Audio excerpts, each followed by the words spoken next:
The Chief Executive Officer of Afrinvest Limited, Mr. Chioke, says the 6.07 trillion naira budget proposed by the federal government has raised eyebrows in the analyst community.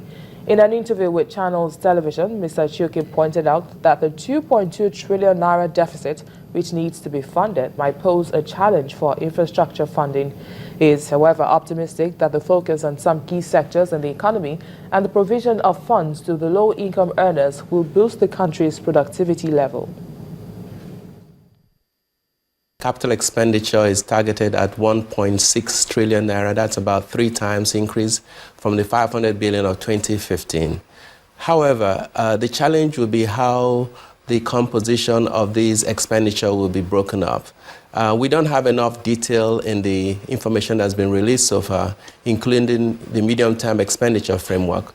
But the biggest challenge with the budget is that it anticipates a 2.2 trillion naira deficit, which needs to be funded.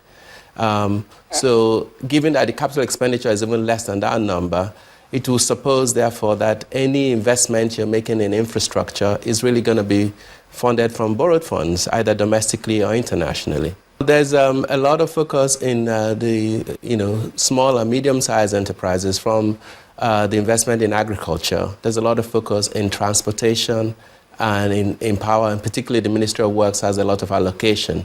There's also an effort by the government to provide funding to the most impoverished Nigerians, providing food to schools, providing monies to very small market women, to allow them expand their businesses. And this is hopefully expected to sort of spur the economy, the domestic economy, to greater productivity.